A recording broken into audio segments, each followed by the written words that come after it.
La première fois qu'elle m'a traité de vieille et d'inutile, c'était autour d'un bol de soupe. C'était un mardi soir, début d'automne, de ces soirs où l'air embaume légèrement les feuilles brûlées et la cannelle. J'avais passé l'après-midi à faire mijoter un bouillon de poulet, comme mon défunt mari Franck l'aimait, lentement avec des feuilles de laurier et du poivre concassé. La buée embuait les vitres de la cuisine. La table était dressée avec nos assiettes de tous les jours. Rien d'extraordinaire, juste la cuisine familiale. Mon fils, Daniel, était assis à table, les yeux rivés sur son téléphone. Sa femme, Alissa, tapotait du bout des ongles en acrylique sur le bois, comme si elle comptait à rebours. Je posai le bol devant elle. « Attention, c'est chaud, dis-je. » Elle baissa les yeux vers le bol, puis les releva vers moi, les lèvres pincées. « C'est fait maison ?» demanda-t-elle. « Oui. Comme ton beau-père l'aimait. » Daniel l'adorait aussi. Daniel hocha la tête distraitement sans lever les yeux. Alissa prit une cuillerée. Elle ne l'avala même pas. Elle fit la grimace et posa la cuillère. Ça a un goût de rassis. Je clignai des yeux. Rési, tu sais, comme la nourriture d'une maison de retraite. Elle se laissa aller dans son fauteuil. Sans vouloir t'offenser, c'est un peu fade. Je forçai un sourire. Je peux ajouter du sel. Elle fit un geste de la main. Non, ça va. Je pense juste qu'il est peut-être temps d'arrêter de faire semblant de savoir encore cuisiner comme avant. Les yeux de Daniel se levèrent. Alissa. Mais elle n'avait pas fini. Tu n'es plus toute jeune, Martha. Tu devrais te détendre. Laisse les professionnels s'en occuper. Mes mains se crispèrent sur le bord de la table. Des professionnels. Elle était créatrice de contenu lifestyle. C'était son métier. Posters des tutoriels maquillage, des présentations de tenues et des smoothies sponsorisés sur les réseaux sociaux. J'avais passé 40 ans à gérer une entreprise de traiteurs florissante. Mariage, événements d'entreprise, galas de charité. J'avais cuisiné pour des sénateurs, des stars de cinéma et même un prince. Mais apparemment, la soupe était désormais au-dessus de mes compétences. Daniel s'éclaircit la gorge. Maman. Elle ne voulait pas dire ça comme ça. Alissa haussa les épaules. Je suis juste honnête, dis-je en hochant lentement la tête. Bien sûr, dis-je, l'honnêteté est importante. Mais j'avais une boule dans la gorge. 3 semaines plus tard, elle répéta la même chose. Cette fois, ce n'était pas à propos de soupe. C'était à propos d'argent. Nous étions assis dans leur salon. La télévision était muette et diffusait une émission de télé-réalité où des gens se disputaient en bikini. Alissa avait une pile de papier devant elle. Alors, dit-elle en tapotant la première page, voici le contrat. C'est une opportunité incroyable. Daniel se pencha en avant. Maman, c'est énorme. Vraiment énorme. Quel genre d'opportunité? Demandai-je. Une marque lifestyle, dit Alissa. Ils veulent collaborer avec moi pour une gamme complète. Des compléments alimentaires pour la peau, même des ustensiles de cuisine. Ma tête partout. Ça a l'air ambitieux, dis-je. C'est le cas, répondit-elle en souriant. Mais ça va cartonner. Mon manager dit que c'est l'étape qui me fera passer d'influenceuse à célébrité. J'ai hoché la tête poliment. Et quel rapport avec moi? Daniel s'est agité sur son siège. Eh bien, ils ont besoin d'un investissement initial. Combien? Alissa m'a tendu le papier. 200 000 $, a-t-elle dit nonchalamment, comme si elle demandait une pincée de sucre. J'ai fixé le chiffre. C'est une somme considérable. Ce n'est pas pour toi, a-t-elle rétorqué rapidement. Tu as la maison, la pension de papa, les économies. Tu ne voyages même pas. Pourquoi épargnes-tu? Ces mots m'ont blessé plus que je ne l'aurais cru. J'épargne parce que c'est à moi, ai-je murmuré. Elle a levé les yeux au ciel. Exactement. Et qu'en fais-tu? Tu restes à la maison à regarder des émissions de cuisine et à découper des coupons de réduction. Daniel a soupiré. Alissa, s'il te plaît. Mais elle s'est penchée en avant, sa voix plus sèche. Écoute, Martha, je ne veux pas être impolie, mais tu es à la retraite. Tu n'es plus vraiment productive. C'est l'occasion d'aider la famille. Vieille et inutile. C'est ce que ces paroles signifiaient. même si elle ne les avait pas formulées exactement de la même manière cette fois-ci. J'ai regardé mon fils. Il évitait mon regard. Daniel, ai-je dit doucement. Il s'est frotté la nuque. Maman, ça pourrait vraiment changer nos vies. Quoi, ma vie? Ai-je demandé. Il a hésité. Tu as dit que tu voulais nous voir installés. Oui, mais ce n'est pas un acompte pour une maison. C'est un pari. Le sourire d'Alissa s'est effacé. Ce n'est pas un pari. C'est un investissement. Et honnêtement, si tu ne peux pas faire confiance à ta propre famille, ça en dit long. J'ai senti un pincement au cœur. Laisse-moi y réfléchir, ai-je dit. Ce soir-là, je me suis assise seule dans la cuisine. La même cuisine où Franck lisait le journal pendant que je cuisinais. La même cuisine où Daniel faisait ses devoirs, les jambes ballantes sous la table. J'ai ouvert mon vieux livre de recettes. Entre les pages se trouvait une photo jaunie de Franck en tenue de chef, souriant. Tu as toujours dit que les gens te montrent qui ils sont, ai-je murmuré à la photo. Je suppose que je ne voulais tout simplement pas la voir. Les jours suivants, Alissa m'a appelé sans cesse. Tu as pris une décision? La marque a besoin d'une réponse. C'est urgent. Chaque appel ressemblait moins à une demande qu'à un ordre. Finalement, elle est venue en personne. Elle ne s'est même pas assise. Bon, Martha, il faut qu'on parle. J'ai plié le torchon que je tenais à la main à propos de l'investissement. Oui, et j'ai besoin d'une réponse claire. Je t'ai dit que j'y réfléchissais encore. Sa mâchoire s'est crispée. Qu'est-ce qu'il y a à réfléchir? 200 000 $, c'est une grosse décision. Elle a laissé échapper un petit rire sec. Allons. Tu as plus d'argent sur ton compte que tu ne sais qu'en faire. Ce n'est pas la question. Alors, quelle est la question? A-t-elle rétorqué. Parce que de mon point de vue, on dirait que tu ne veux tout simplement pas aider. Ma voix est restée calme. J'ai aidé beaucoup de gens au fil des ans. Oh, s'il te plaît. Elle croisa les bras. Tu tenais un petit service traiteur. Ce n'est pas comme si tu étais un grand patron. J'ai senti mon estomac se nouer. Cette petite entreprise a payé les études de Daniel. Elle a payé cette maison. Elle a payé ton mariage. Elle a souri d'un air narquois. Et maintenant, c'est fini. Tu es à la retraite. Les temps changent. Le silence dans la cuisine était pesant. Puis elle a dit, franchement, tu es juste vieille et bonne à rien maintenant. C'est ta chance de contribuer enfin à quelque chose. Pendant un instant, j'ai eu le souffle coupé. Je l'ai regardée. Cheveux impeccables, ongles parfaits, sac de créateur à l'épaule. Elle n'avait pas l'air désolée. Elle avait l'air agacée, comme si je la dérangeais. C'est vraiment comme ça que tu me vois? Ai-je demandé. Elle a haussé les épaules. Je suis juste honnête. À ce moment-là, la porte d'entrée s'est ouverte. Daniel est entré. Qu'est-ce qui se passe? A-t-il demandé. Alissa s'est tournée vers lui. J'essaie d'expliquer à ta mère que cet accord représente notre avenir et elle réagit comme si c'était un énorme sacrifice. Daniel a regardé tour à tour l'un et l'autre. Maman, j'ai dégluti. Ta femme vient de me traiter de vieille et d'inutile. Il a grimacé. Alissa. Elle a levé les bras au ciel. Oh mon Dieu. Je ne voulais pas dire ça comme ça. Tu l'as juste dit, ai-je répliqué. C'est juste une expression. Tu le prends mal. Comment aurais-je dû le prendre autrement? Daniel a soupiré. Maman. Elle subit beaucoup de pression. Je l'ai fixé du regard. Alors, ça justifie tout? Il n'a pas répondu. Et ce silence, il m'a fait plus mal que ces mots. 2 jours plus tard, j'ai appelé mon avocat. Il s'appelait Maître Hargrove. Il s'était occupé de la succession de Franck des années auparavant. Nous nous sommes rencontrés dans son bureau, qui sentait légèrement le cuir et le café. Alors, a-t-il dit en posant les mains sur le bureau. Que puis-je faire pour vous, Martha? J'ai pris une grande inspiration. Ma belle-fille demande 200 000 $ pour un projet d'entreprise. Il a haussé un sourcil. Et vous n'êtes pas convaincu.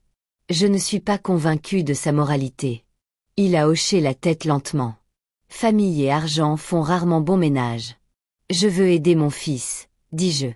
Mais je ne veux pas qu'on profite de moi. Il se laissa aller dans son fauteuil.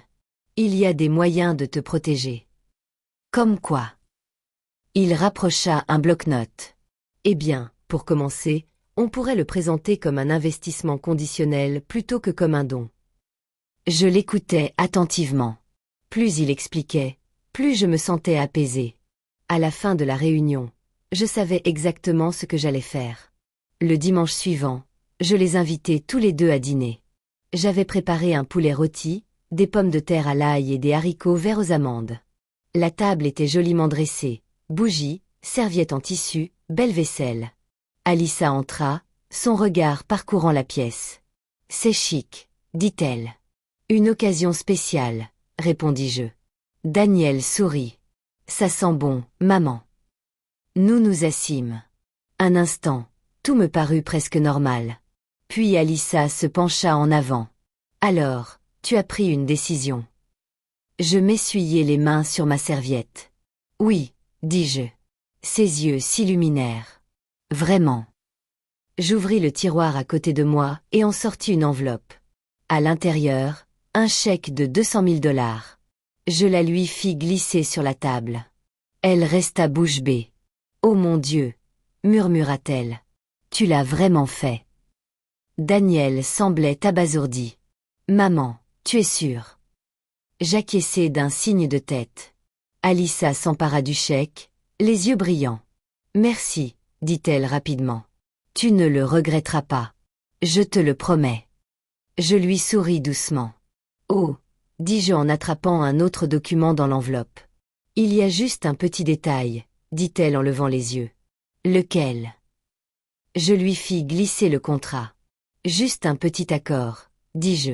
« Des formalités juridiques classiques. » Elle y jeta à peine un coup d'œil. « Ouais, peu importe, » dit-elle. « Je le signerai plus tard. » Mais au moment où elle prenait le stylo, la sonnette retentit.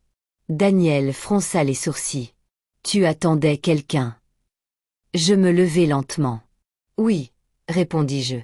J'allais ouvrir la porte. 2 personnes se tenaient sur le perron. Une femme élégante, une mallette à la main, et un homme tenant un appareil photo. Alissa pâlit à la vue de cette femme, car elle n'était pas une personne ordinaire. C'était la cadre supérieure de la marque avec laquelle Alissa pensait s'associer. Son sourire était forcé, mais peu amical. Je m'écartai et leur fis signe d'entrer. « Alissa, » dis-je calmement, « pourquoi ne signez-vous pas ce contrat maintenant ?» Elle me fixa, la main tremblante au-dessus du papier. « Quoi? Qu'est-ce que c'est ?» murmura-t-elle. Je joignis les mains. « Oh, ma chérie, » dis-je. « C'est le moment où votre carrière bascule. » La main d'Alissa hésita au-dessus du contrat, le stylo tremblant entre ses doigts. « Quoi? Qu'est-ce que c'est ?» répéta-t-elle, la voix à peine audible. La cadre entra dans la salle à manger. Elle portait un tailleur anthracite, les cheveux tirés en un chignon serré. Chacun de ses mouvements était précis, net, maîtrisé. « Il s'agit d'une observation formelle, » dit-elle calmement. « Je suis Evelyn Carter, directrice principale des partenariats chez Lumal Life Brands. » Alissa déglutit difficilement. « Je sais qui vous êtes. » L'homme avec la caméra s'installa dans un coin de la pièce. Il ne dit pas un mot, se contentant d'ajuster l'objectif. Daniel parut perplexe. « Maman, que se passe-t-il » Je repris ma place à table. « Pourquoi ne pas s'asseoir tous ensemble » dis-je doucement. « Cela ne prendra que quelques minutes. » Alissa ne s'assit pas. Elle fixa le contrat comme s'il s'agissait d'un serpent prêt à mordre. « Quel rapport avec eux » demanda-t-elle, la voix s'élevant. « Pourquoi y a-t-il une caméra » Mademoiselle Carter ouvrit sa mallette et en sortit un dossier. « Parce que, » expliqua-t-elle, « il s'agit d'une évaluation de personnalité. Notre entreprise ne collabore pas avec des influenceurs uniquement en fonction du nombre d'abonnés. Nous examinons l'intégrité, le professionnalisme et la façon dont ils traitent les autres. » Alissa cligna des yeux. « Quoi ?» Daniel fronça les sourcils. « Attends, qu'est-ce que ça veut dire ?» Je regardai mon fils. « Ça veut dire, ma chérie, que ce n'était pas qu'une question d'argent. » Alissa me fixa. « Qu'est-ce que tu as fait ?» Je pliai lentement ma serviette. J'ai parlé avec mademoiselle Carter la semaine dernière, dis-je après qu'elle m'eut contacté. Elle t'a contacté, répéta Alyssa. Mademoiselle Carter acquiesça. Nous effectuons des vérifications d'antécédents sur tous nos partenaires potentiels. Au cours de ces vérifications, nous avons appris que la majeure partie du soutien financier d'Alyssa proviendrait probablement de sa famille. Alors, j'ai contacté la source. Alyssa devint rouge écarlate. « Tu m'as trahi », s'exclama-t-elle. Je gardai mon calme. Non, je me suis protégée. Mademoiselle Carter ouvrit le dossier et fit glisser une feuille imprimée sur la table. Nous avons demandé à Madame Bennett si elle accepterait de participer à une simulation. Une simple interaction, une décision impliquant de l'argent et de la famille. Les yeux d'Alyssa, ses yeux s'écarquillèrent. « Tu m'as tendu un piège », murmura-t-elle. Je ne répondis pas tout de suite. Au lieu de cela, je la regardai comme je regardais Daniel quand il était petit, attendant qu'il comprenne quelque chose d'important. « Non, Alyssa, dis-je doucement. C'est toi qui t'es tendu un piège. » Le voyant rouge de la caméra clignota. Daniel se frotta les tempes. « Quelqu'un peut-il m'expliquer ce qui se passe ?» demanda mademoiselle Carter. Nous avons enregistré les interactions clés de ces 2 dernières semaines avec l'autorisation de Madame Bennett. Les appels téléphoniques, les SMS et le dîner d'aujourd'hui. Alyssa resta bouche bée. « Vous n'avez pas le droit de faire ça. C'est illégal. » « Non, » répondit calmement mademoiselle Carter. « Ici, le consentement d'une seule partie suffit. » Et les enregistrements ont été effectués avec la pleine coopération de Madame Bennett. Alyssa se tourna vers moi, les yeux flamboyants. « Vous m'avez enregistré. » Je soutins son regard. « Oui. » Sa voix tremblait. « Pourquoi auriez-vous fait une chose pareille ?» La question semblait presque absurde. « Parce que, dis-je doucement, tu n'arrêtais pas de me traiter de vieille et d'inutile. Parce que tu me traitais comme un compte en banque ambulant plutôt que comme une personne, railla-t-elle, mais sa voix sonnait faux. Ce n'était que des mots. Mademoiselle Carter tapota le dossier. Les mots révèlent le caractère, dit-elle. Et le caractère est essentiel à notre marque. Elle sortit une tablette et appuya sur lecture. La voix d'Alyssa emplit la pièce. Tu n'es plus toute jeune, Martha. Tu devrais te détendre. Laisse les professionnels s'en occuper. Puis un autre extrait. Tu es à la retraite. Tu n'es plus vraiment productive. Et enfin, celui de la cuisine. Franchement, tu es juste vieille et inutile maintenant. C'est ta chance de contribuer enfin à quelque chose. Un silence de mort s'installa. Alyssa était devenue livide. Daniel fixait la tablette comme s'il avait vu un fantôme. « Alyssa » murmura-t-il. Elle secoua la tête. C'est sorti de son contexte. Mademoiselle Carter haussa un sourcil. Passons le contexte complet. Alors. Un autre extrait commença. La voix d'Alyssa, de nouveau, plus tranchante cette fois. Tu tenais un petit service traiteur. Ce n'est pas comme si tu étais un grand PDG. Daniel s'enfonça lentement dans son fauteuil. Je voyais la prise de conscience l'envahir, non seulement de ce qu'elle avait dit, mais aussi de la fréquence à laquelle elle l'avait répété. Alyssa frappa à la table du poing. « C'est ridicule !» s'écria-t-elle. Tout le monde dit des choses sous le coup de l'émotion. Mademoiselle Carter resta parfaitement calme. La plupart des gens ne rabaissent pas sans cesse la personne qui finance leur avenir. Alyssa se tourna vers Daniel. « Dis quelque chose. » Il la regarda, puis me regarda. « Tu as vraiment dit tout ça ?» demanda-t-il doucement. Elle hésita. « Ce n'est pas la question. »« Si, c'est la question, » dit-il. Sa voix n'était pas forte, mais ferme. « Tu as traité ma mère d'inutile. » Les yeux d'Alyssa se remplirent de larmes de colère. J'étais stressée. Tu sais la pression que je subis ? Daniel secoua lentement la tête. Ça n'excuse rien. Elle se tourna de nouveau vers moi. Et alors ? C'était une sorte de vengeance ? Je pris une lente inspiration. Non, j'ai dit que c'était leçon. Elle rit amèrement. Oh, Ne faites pas comme si ce n'était pas pour m'humilier. Je croisai son regard. Vous vous êtes humilié vous-même dès l'instant où vous avez décidé que je ne valais que mon compte en banque. Mademoiselle Carter referma le dossier. J'ai bien peur, Alyssa, qu'après examen de ces documents, l'Huma Life ne puisse donner suite à aucun partenariat. Ces mots résonnèrent comme un verdict définitif. Les épaules d'Alyssa s'affaissèrent. Quoi? Murmura-t-elle. Non seulement cela, poursuivit mademoiselle Carter, mais nous allons publier un communiqué précisant que nous n'avons aucun lien avec vous. Nous prenons l'intégrité de la marque très au sérieux. Les yeux d'Alyssa s'écarquillèrent de panique. Vous ne pouvez pas faire ça.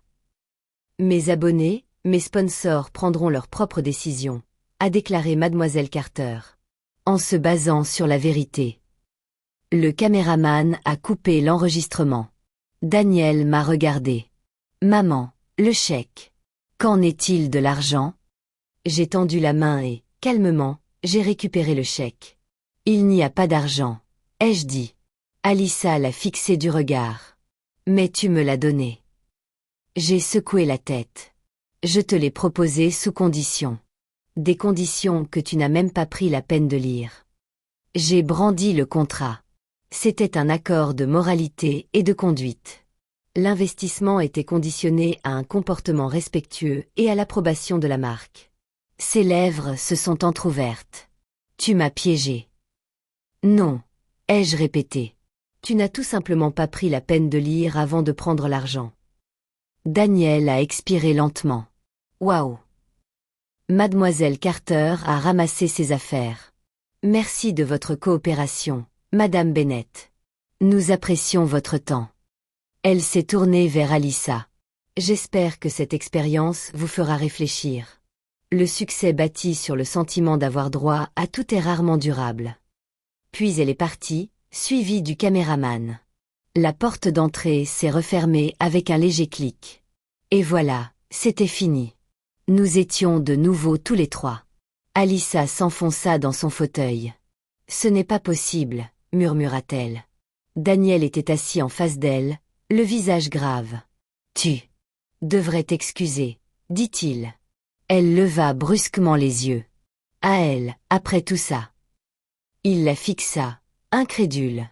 Alyssa, tu as traité ma mère d'inutile à plusieurs reprises, et pourtant elle était là, à nous préparer le dîner ce soir. Elle observa la table comme si elle la voyait pour la première fois. Les bougies, les assiettes, le poulet rôti toujours au centre. Sa voix s'adoucit légèrement. Je ne pensais pas que c'était si grave. Je me levai et commençai à débarrasser. Pour moi, c'était grave. Elle me regarda porter les assiettes à l'évier. Pour la première fois depuis que je la connaissais, elle me parut petite. Madame Bennett, dit-elle doucement. Je suis désolée. Je lui tournai le dos. Êtes-vous désolée parce que vous m'avez blessée? Demandai-je. Ou parce que vous avez perdu votre contrat? Elle ne répondit pas. C'était une réponse suffisante. Au cours des semaines suivantes, les choses changèrent. Daniel venait plus souvent seul. Il m'a aidé à réparer la clôture.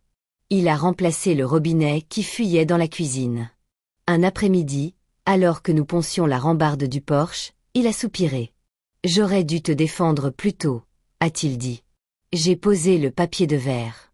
Tu essayais de calmer le jeu. Oui, a-t-il répondu, mais je la laissais te manquer de respect. Il avait l'air honteux.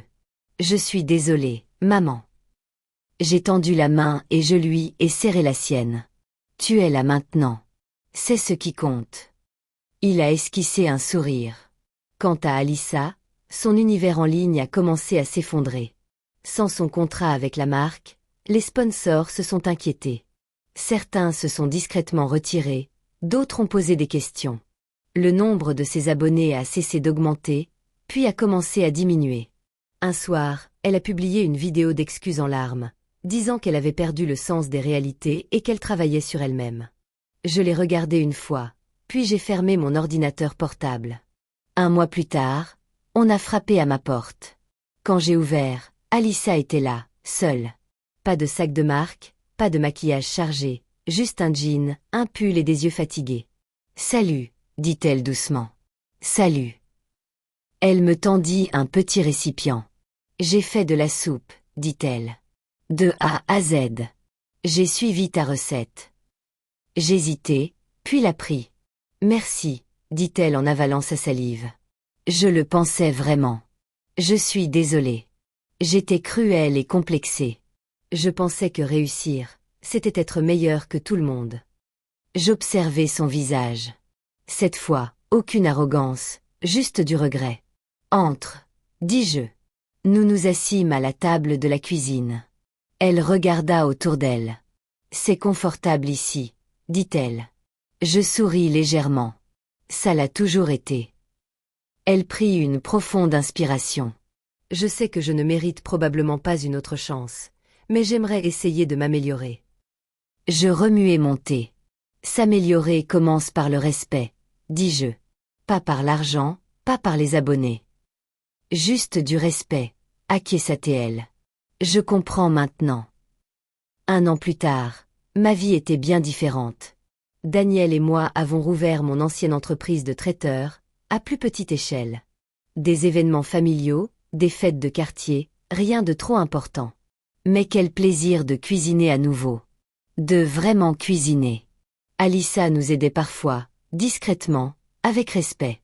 Elle coupait les légumes, faisait la vaisselle et posait des questions. Pas comme une influenceuse, mais comme une élève. Un après-midi, alors que nous rangions les plateaux après un anniversaire, elle m'a souri. « Tu sais, m'a-t-elle dit, je crois que c'est la première fois que je suis fière de quelque chose qui n'a rien à voir avec une caméra. » Je lui ai tendu une pile de boîtes. « Tant mieux, ai-je répondu. Ça veut dire que c'est authentique. » Elle a ri doucement. Et pour la première fois, son rire sonnait juste. Parfois, on me demande pourquoi je ne lui ai pas simplement donné l'argent. Ma réponse est toujours la même. Le respect vaut plus qu'un chèque. Et ce jour-là, à table, quand elle m'a traité de vieille et d'inutile, je n'ai pas signé de chèque.